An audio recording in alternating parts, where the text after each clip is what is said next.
Hello and welcome. You're watching News Central TV. It's time for news now. I am Judith Atibi. The top stories at this hour. Security operatives raid NLC headquarters, cart away documents. Plateau, Kaduna State relax curfew. Tight security in Kenya ahead of new demonstration. Details of these and more shortly. And the news begins at this hour in Nigeria, where 7 people were reportedly injured after the fire accident or incident at the mobile filling station at Awolowo Way, Ikeja, Lagos State. As at the time of filing this report, security operatives has already arrived at the venue to divert both humans and vehicles away from the axis. The fire service operatives who arrived at the scene were able to put out the fire. Earlier, an eyewitness, Omo Jola Timilade, gave an account of the incident while speaking with News Central's Bernard Akede. I saw some guys, at least about 2. One was seated on the main road. The man has already got burned completely. So I don't know whether he survived it or not. And another one too. I think the fire caught the half of the body of that person. I don't know where about the 2 of them. That's what I saw. Thank you very much, ma'am. Okay, guys, I'll wrap this up with the information I got from the authorities. I was able to speak to one of the authorities from Lagos State Emergency Management Agency, LASEMA, who explained to me that, as I was saying earlier, it was in the process of some kind of gas exchange. There must have been some kind of leak, like the lady explained, and we know how flammable gas is and how combustible it can be. That must have been what led to the fire incident. Information reaching me has it that about 7 persons have been hospitalized, seriously injured, but they have been taken care of, and that one of the 7 persons have experienced about 70% burns all over the body, and that's the one I believe the lady was talking about. That person has been rushed to Bagada General Hospital, where he's the burns unit, where he or she, I haven't been able to verify the person's gender yet, he or she is receiving critical treatment. Let's also tell you that the Department of State Service has refuted reports claiming that its officers had raided the headquarters of the Nigerian Labour Congress in Abuja. The denial comes following allegations by NLC that the service had sent armed men to its offices and that they had carted away with documents. According to the union, the operatives stormed the Labour House around 8:30 p.m. on Wednesday. The NLC said it was not immediately able to ascertain all the things taken away from its offices. However, in a response on Thursday, the spokesperson for the service, Peter Afunaya, said its personnel were not responsible for the ransacking of the Labour Union's office. Earlier, our correspondent Idong Joseph spoke to us on the alleged raid. We try to conduct our own personal investigation to know actually what happened yesterday. And one of the security guys we met on ground, specifically the one that was taken around by the alleged DSS operatives who had come here yesterday, told us that when they came here, they asked specifically for somebody, which is a foreign national, in his word, a white guy. Where is that white guy? That was what he said was asked. Contrary to the statement that the NLC had issued this morning, saying that it was its office. And this foreign national, when we asked further, we were made to understand that he's the occupant of this very office where I am standing now. It's probably they've gone to his house and they didn't see him, and that led them to coming to where his office here, and when they could not find him, they had to take away several items from him. In the meantime, the country director of Amnesty International, Issa Sanusi, has condemned the alleged invasion of the headquarters of the Nigerian Labour Congress in Abuja on Wednesday. He disclosed this in a statement on Thursday. The raid, which took place on Wednesday night, was called a sinister and calculated attack with the intention of frightening the labor organization. According to the statement, security personnel during the raid ransacked the NLC bookshop, confiscating materials and claiming they were used to incite and organize recent protests. Amnesty International emphasized that Nigeria must respect and protect the rights of trade unions under trade unions, under international human rights laws. Away from that, the Kaduna State Security Council has relaxed a 24-hour curfew earlier imposed on Kaduna and Zaria towns and its environs. According to a statement released by the Commissioner, Ministry of Internal Security and Home Affairs, Kaduna State Sama Arwan, the curfew will now be in effect from 6 p.m. to 8 a.m. daily. This implies that citizens may move freely and carry out their legitimate activities between 8 a.m. and 6 p.m. and will revert to the curfew from 6 p.m. to 8 a.m. The Kaduna State Security Council reiterates it will be decisive in confronting actions which may lead to a breakdown of law and order during periods of movement as well as restriction. And now joining us to give us more update on this is our correspondent, Emmanuel Buu. Emmanuel, many thanks for joining us. What's the latest and where are you at the moment? Yes, thank you very much. I'm standing right here at the Nepal roundabout, Ahmadu Bello Way here in Kaduna, the Kaduna City Center. Just a little walk to the government house. Yeah. Right. So we understand that the 24-hour curfew has been reduced, and now there's now restriction. The restriction of movement have been reduced from 8 a.m. to 6 p.m. Residents can move about, and then from 6 p.m. to 8 a.m. there's a curfew. How is the residents taking this latest development? They are heaving a sigh of relief, having been locked down for 2 days, for 24 hours. They believe that it's an opportunity to recover, and that they are very happy with this relaxation, and they are still calling for more calm. I actually have one of the respondents here who is also a worker. He's going to tell us how he feels. Gaskiya alhamdulillah mun ji daɗi saboda an zauna a gida kuma an sha wahala. Abubuwan da ake nema gaba ɗaya ba a riga an cimma matsayin shi ba. Kuma ya kamata a ce mu mutane mu gane. Mun fito wannan abun ba mun fito faɗa bane, mun fito ne ta yaya za a yi mu kwata ma kanmu yanci. Sai ya kasance kuma mun bi shagunan mutane muna fafasawa. Muna ciccire tuta na government, muna kawo wani tuta muna sawa. Wannan ba adalci bane.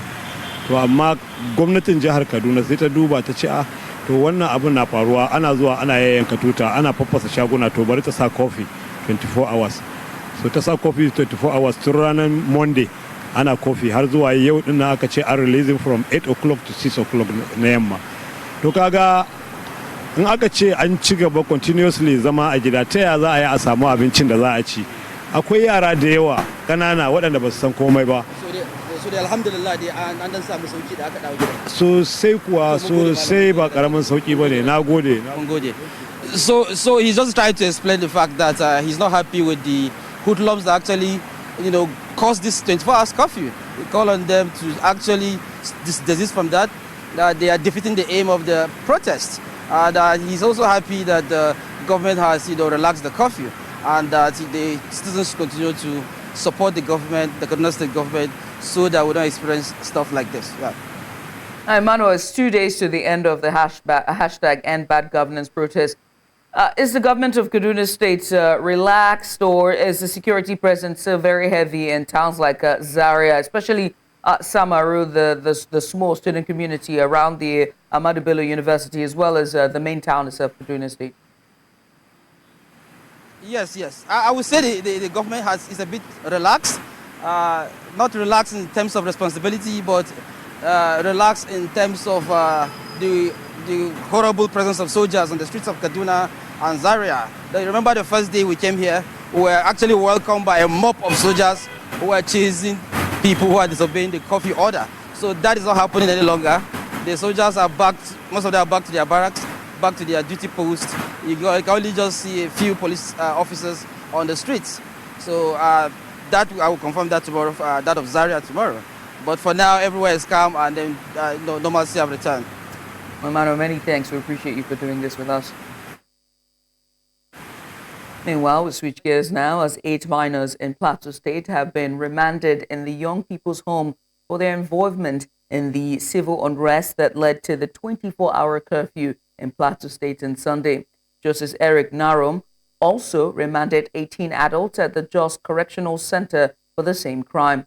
News Center's Chizoba Aniowe tells us more.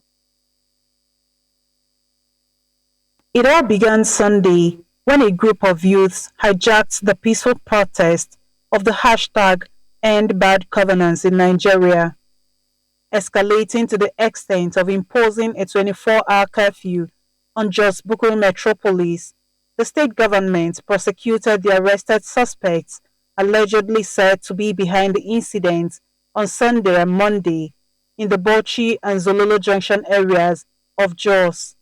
The Chief State Counsel spoke on the incident. You are well aware that there is a curfew and there was disobedience of the said curfew yesterday, and the police went because there was information. The police went and arrested these people violating the curfew because they are meant to stay indoors, and some of them were protesting, disturbing people, and it's just not one person but so many of them. That's why we charge them for conspiracy. While urging residents of Plateau to remain law-abiding, the State Commissioner for Information says government will not give in to any form of criminality. They pleaded not guilty. So as a state that follows the law, that works within the ambit of the law, we're going to toe this path until whether they are proven guilty or otherwise. And instead of just taking the laws into our hands, we toe the path of law, which is the right way to go. And they've been arraigned before this magistrate court. Apart from defiance of the 24-hour curfew, the 4-count charge leveled against these suspects include criminal conspiracy, membership of unlawful assembly, disturbance of public peace, and disturbance of public order. Justice Eric Narom of Magistrate Courts 8 and 9 adjourned the case to September 19 for further hearing. In Jos for News Central, Chizoba Aniowe. Let's head now to Rivers State, where we understand that protesters seem not to have commenced day 8 of the ongoing nationwide peaceful protest against bad governance and hunger in Nigeria due to invasion of the protest on day 7 in Port Harcourt. Recall that the protesters were invaded with the anti-protesters on day 7 that led to fracas between both factions in the state. The anti-protesters can be seen stationed at the Federal Secretariat along Abba Road, Port Harcourt, on Thursday morning as police takes over the Pleasure Park along same route where the protesters always converge to begin their protest. And so to further discuss this, we're now being joined by our correspondent, Austin Azu, who is currently standing by in Port Harcourt, the Rivers State capital. Austin, thank you so much for joining us. Let me start with asking you, what's the latest in Rivers at the moment?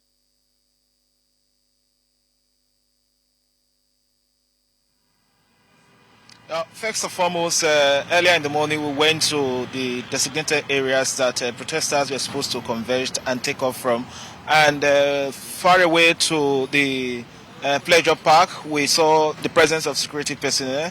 And of course, we didn't find any protesters hanging around. So we went further to the Federal Secretariat where we met with a group of persons suspected to be anti-protesters. Of course, we saw heavily armed security personnel on the ground as well. So in our attempts to get across to these anti-protesters, so all proved abortive because they rejected us, that they don't want to face us, they don't want to see themselves on camera, and they don't want to talk to any pressmen.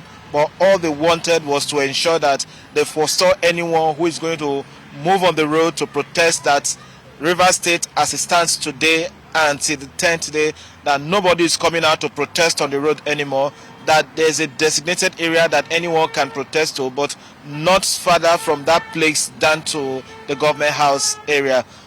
However, we equally met the security personnel on the ground to get their coverage so that we're able to, take footage of those areas. But of course, we only assure that we can go ahead, but we are not guarantee of our safety. So because of that, we couldn't bring out our camera to, interact with the people on one-on-one. But what we can confirm to you now is that from reliable source that the organizers of the protesters have gone into a closed-door session with the CP to ensure that they are able to come together in agreement so that they will be able to complete their 10 days protest in the state. Otherwise, if you are unable to have an agreement with the CP, so this is going to, shows that they might likely not going to continue because of the likelihood of violence that will likely erupt. Don't forget that we had some issues yesterday that led to some unrest within the state capital here, that the CP itself have to go to the federal secretariat to go and contain the situation. Well, I'm very intrigued to see what the outcome of that meeting will be. But what's the reluctancy to go to the allocated points for peaceful demonstration?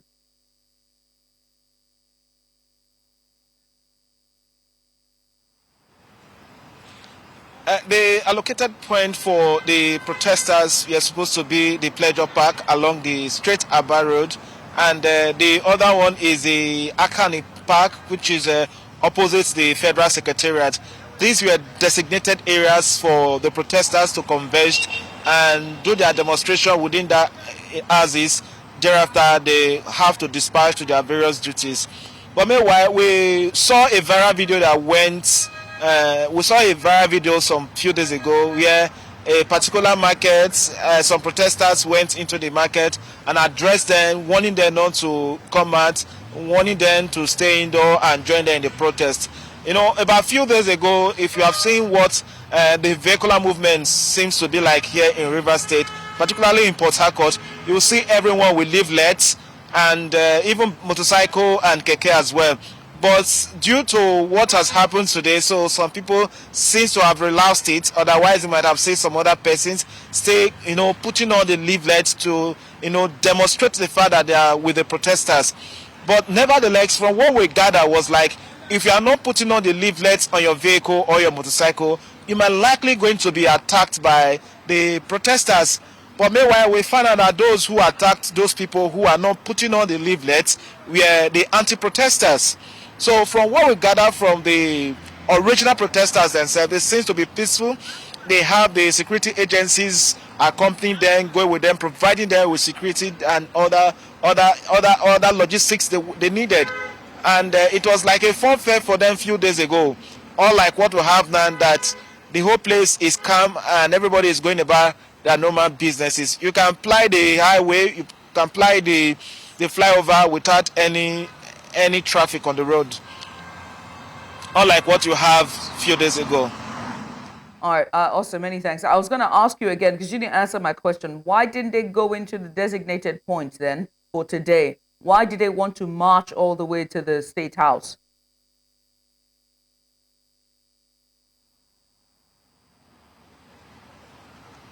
Pardon, I didn't hear you. Please repeat. I was asking, why didn't they go into the designated points? The designated points as a pleasure park and the other park that is opposite the Secretariat, right? So I'm asking, what is the reluctancy? Why did they refuse to go in there? Why did they want to march to the State House?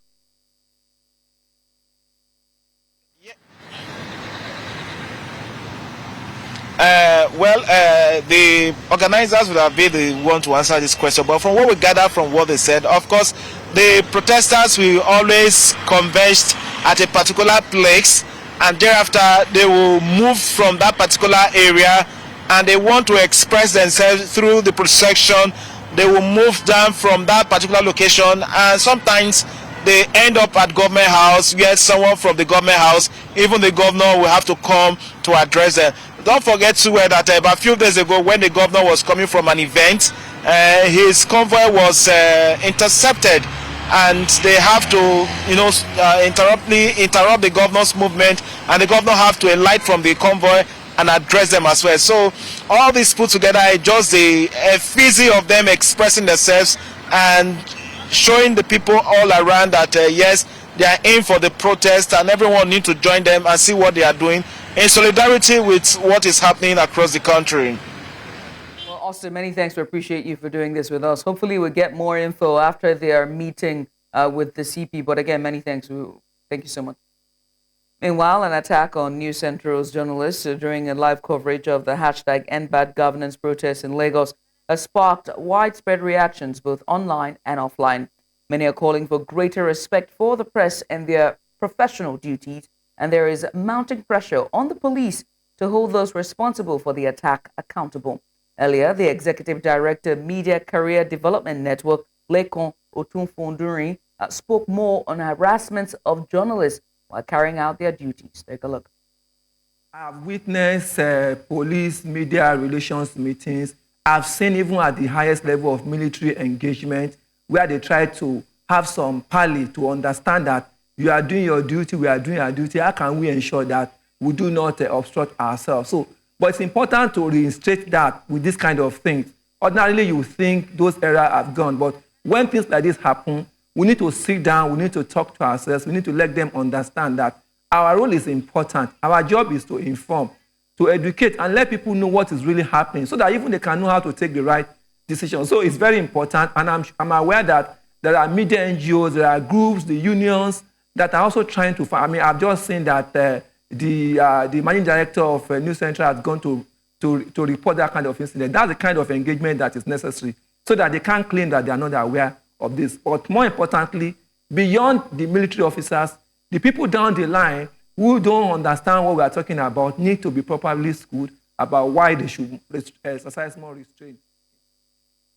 You're watching News Now on News Central TV. There's more news after this break. Stay with us. ECOWAS chiefs of defense staff have called for a united front in tackling insecurity challenges in the sub-region. Now, the defense chiefs, while meeting in Abuja, Nigeria's capital, say insecurity has continued to undermine development among member states, thus the need to tackle it headlong. Emmanuel Buu reports. The West African sub-region has in the last few years been a hotbed of insecurity challenges, from banditry to terrorism, which has left many dead with millions displaced. We are currently faced with various levels of security threats in our dear region, which requires concerted and unified response. With this in mind, the ECOWAS chiefs of defense staff have met in Abuja to devise strategies and ways aimed at nipping insecurity in the bud and restoring peace back to troubled communities. As democratic countries, we, the military, must uphold democratic values in line with our various constitutions. I'm also optimistic that this meeting will assist us to prevent such abnormalities while strengthening our collective resolve to bring about peace and sustainable development to our region. In this guarantee, our commitment to peace, stability, and cooperation must remain firm and stronger than ever. This meeting should serve as a catalyst for renewed commitment and enhanced collaboration. They all pledge to work together and collaborate, saying that through a united front, they can achieve much more. The complexity of the security landscape demands that we leverage our collective expertise, share intelligence, and coordinate our efforts across borders if we must solve these challenges. Thus, collaboration is paramount and imperative to address both the root causes and symptoms of insecurity in our region. The mandate of the ECOWAS Committee of Chief of Defense Staff is now more critical than ever. Hence, we must continue to foster greater collaboration among our armed forces, share vital intelligence, and coordinate our strategies to address the common threats. The meeting holds from August the 7th to Friday the 9th. In Abuja for News Central, I am Emmanuel Buu. Stakeholders in Nigeria's education sector have called on state governments across the country to establish vocational training institutes in their states, saying this will help address the issue of youth restiveness and irregular migration among youths outside the country. Now, this was during a hearing of the House of Representatives Committee on Federal Polytechnics and Higher Technical Education in a bid to enact laws seeking to create vocational training centers in Kano and a national commission for polytechnics. Joseph completes the report.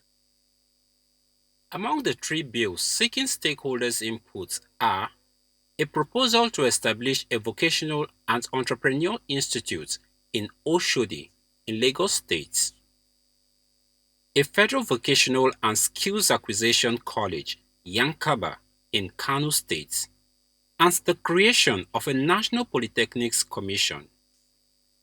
Stakeholders, while laying emphasis on the need to properly streamline vocational skills in the nation's educational system, urged state governments to follow suit with Kano and Lagos, saying it will help bridge unemployment. There are a lot of opportunities locally and globally for skills, but Nigerian youth are there roaming about, crossing the Sahara with a lot of danger, dying in the Mediterranean Sea.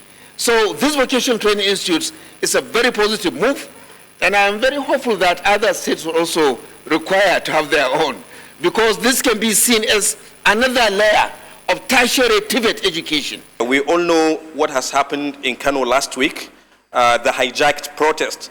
This is caused by a lot of poverty and unemployment, and this youth really need our help. So in this point, we see that this is going to go a long way in terms of addressing this poverty and reducing unemployment. Also, expressing concerns on discrimination that polytechnic lecturers face, they said the creation of a commission will help address degree dichotomy and discrimination. I was chief lecturer in Kaduna Polytechnic for 5 years, served as director of a college, served as deputy rector, served as acting rector.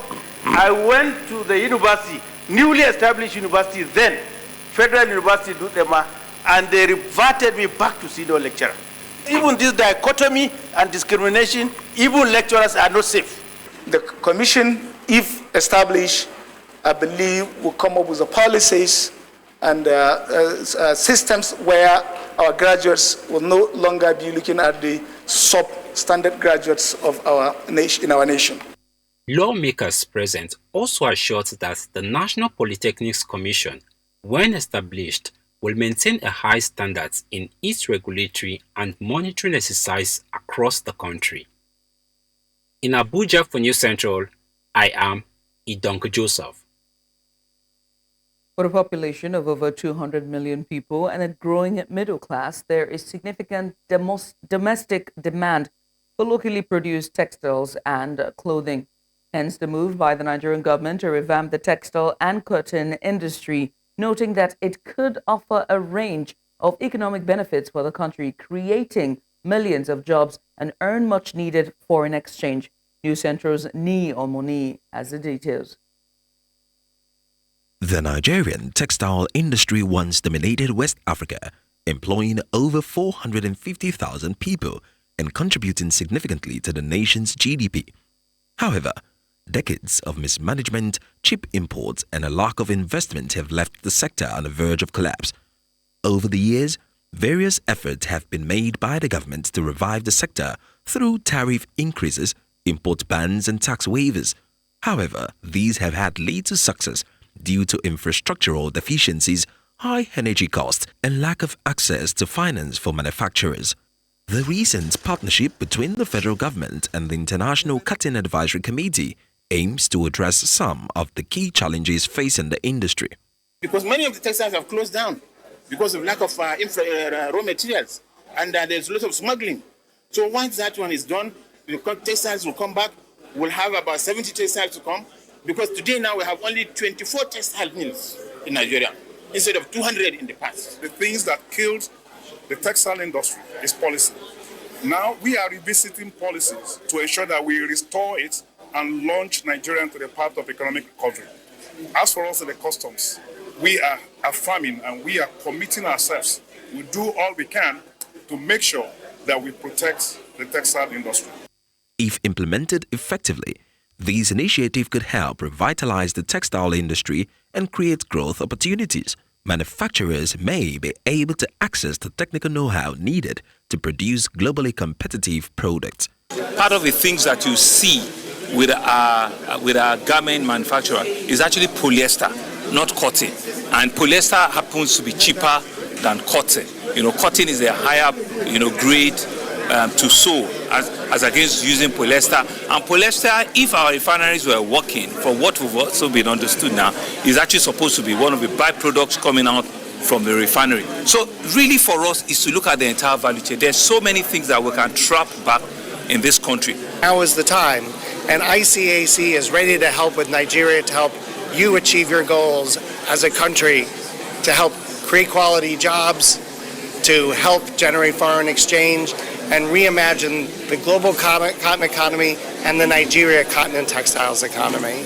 Stakeholders say an improved infrastructure and a more conducive business environment could attract new investment. These, in turn, could generate thousands of new jobs and economic activity, particularly in rural areas where textile firms tend to be located.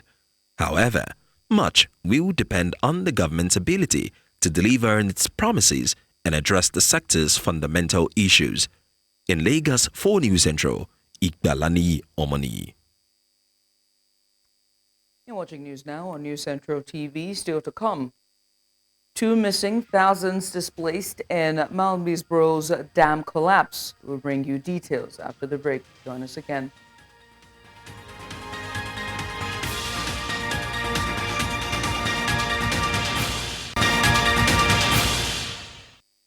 Four senior African politicians from Djibouti, Kenya, Madagascar, and Mauritius have thrown their heart into the ring to take over the African Union's top post. The pan-continental body, which has 55 member states, will hold elections at its summit in February 2025 to choose a successor to Musa Faki Mahamat as chair of the African Union Commission. This year, the role is reserved for a representative from East Africa to replace Faki, a veteran politician from Chad who has served since 2017.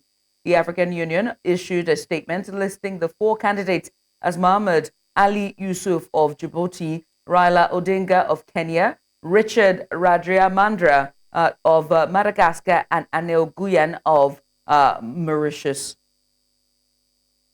And on to the south, Mozambique's cabinet has approved the country's tariff offer for the implementation of the agreement creating the African Continental Free Trade Area and the national strategy for its implementation. Mozambique will have access to the Pan-African Payment and Settlement System and the AFCFTA Adjustment Fund. The fund's objectives are to limit any potential negative effects and support parties in executing the AFCFTA agreement.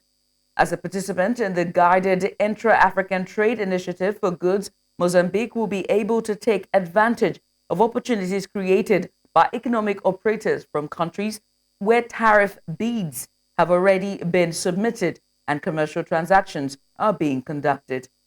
And still in the south, Chidinma Adesina has withdrawn from Miss South Africa 2024 pageant after citizenship controversy. Now, this follows the department's preliminary findings after its investigation into the citizenship of Chidinma Adesina.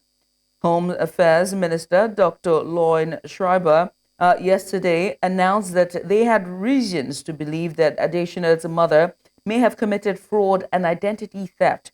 He says that the Miss SA pageant finalist could not have participated in her mother's alleged unlawful actions as she was an infant when they happened in 2021. In 2001. Chidinma was one of the 9 finalists to compete for the Miss South Africa crown on the 10th of August of 2024. The Economic Freedom Fighters leader, Julius Malema, has encouraged young Zimbabweans to fight for their own liberation rather than relying on external help. Malema said this while delivering a public lecture at Rhodes University on Monday on the topic of security and good governance in Africa. Malema said while the Southern African Development Community, SADC, South Africa, and the AU have not been effective in helping Zimbabwe, it is up to the country's youth to rise up and fight for their freedom. Zimbabwe will host the SADC summit later this month. This summit is already facing calls for its relocation due to alleged human rights violations in Zimbabwe. And so joining me to discuss this further is a political analyst, Mankumburero Haruzivwe. Well, thank you so much for coming on. I appreciate you for doing this with us. Very quickly, because we're pressed for time.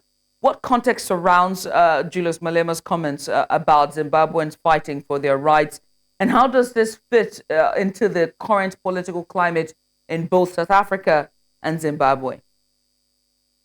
Yeah, it's a historic kind of inspired move that he made, considering that if one is not free in Africa, then definitely no one's free. And this is not a new phenomenon, considering during the liberation struggle, the ties between the Zipra forces and the Umkhonto we in fighting against apartheid and also colonization in Zimbabwe. So Julius Malema speaking to this attests to the need for people-to-people solidarity across Southern Africa. Because while those SADC heads of states have in the past, formed SADC as a front for regional liberation, now there's need for a new alliance, a new freedom front in Southern Africa to deliver, the initial goals of the liberation struggles. And Julius Malema is doing that very well. And it's something that he has every right to say, because the problems in Zimbabwe are regional problems. Check, there are millions of Zimbabweans in South Africa who are political and economic refugees. There are millions of Zimbabweans, in other African countries, Zambia, Botswana, Mozambique, and everywhere.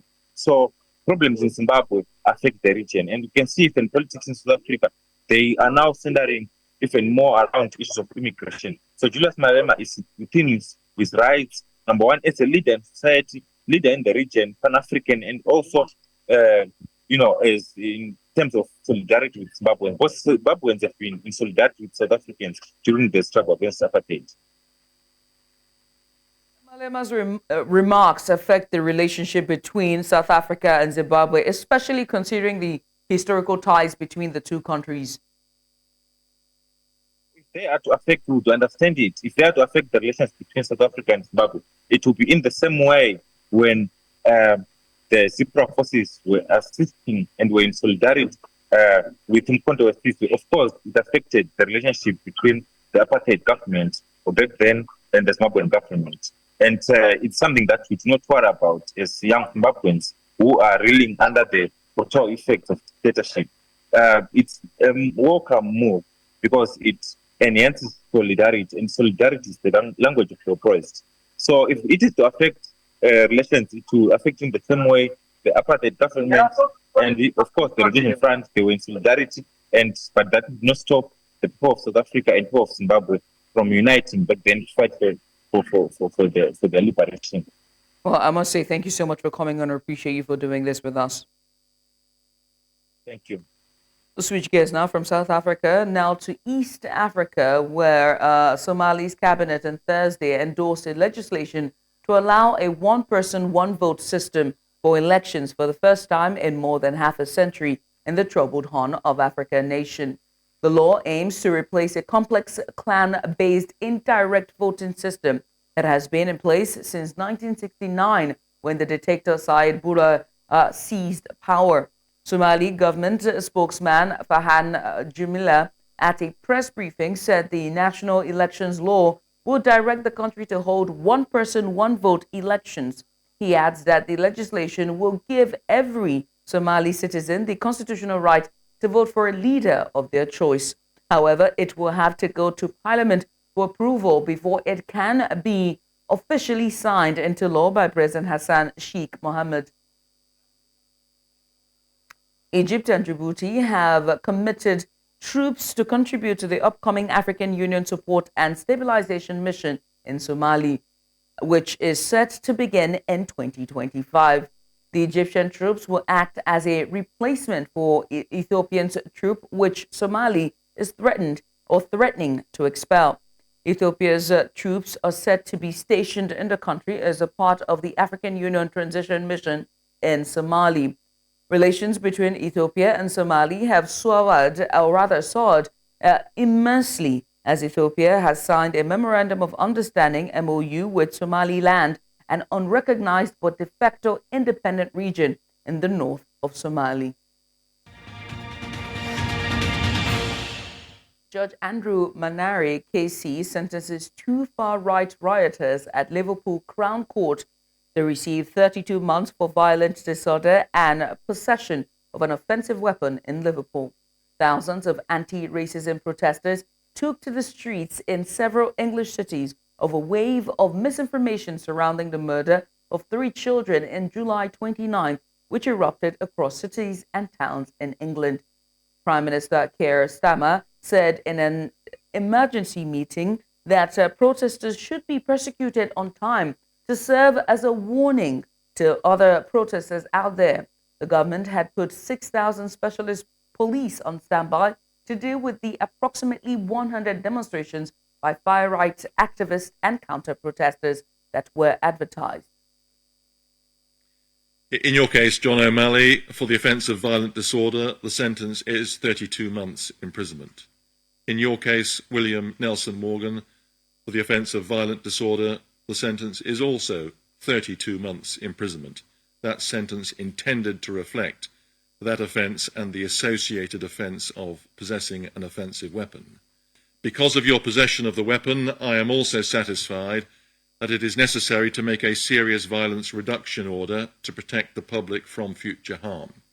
It will last for a period of 2 years and will not take effect until you are released from custody. The sentences that I am about to impose have been reduced by 1/3.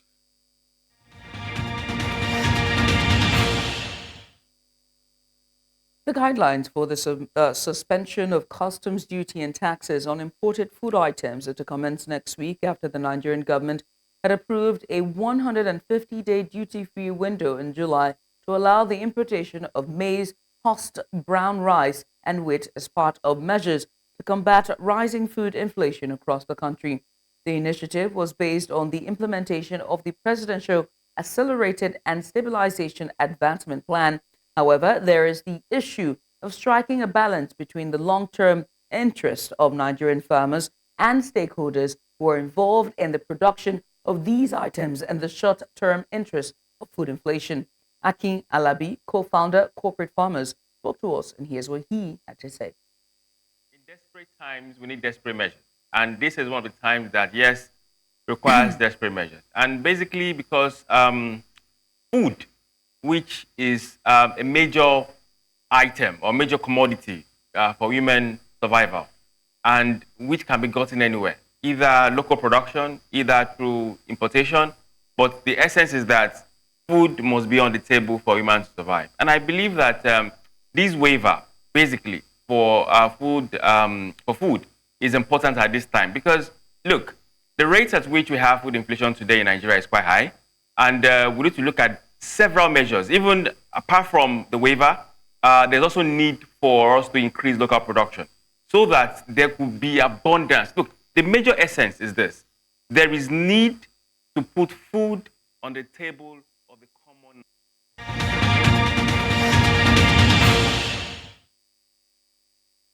As Nigeria waits for its Olympic medal, Team Nigeria quartet of Justina Onyakbobian and Favor Ofili, Rosemary Chukwuma, and Tima Godbless finished 6th in Heat 2 of women's 4x100 meter at the Paris Olympics. Despite running a season's best of 42.70 seconds, they missed out on an automatic position into the final. Team USA finished the women's 4x100 meter relay hit clear of the rest thanks to a strong finish by Sha'Carri Richardson. The British quartet of Bianca Williams, Imani Lockiston, and Amy Hunt, as well as Desiree Henry, won the second hit, while France came second in 42 minutes 13 seconds. 42:13 seconds, I beg your pardon. Jamaica posted a time of 42:35 seconds in third.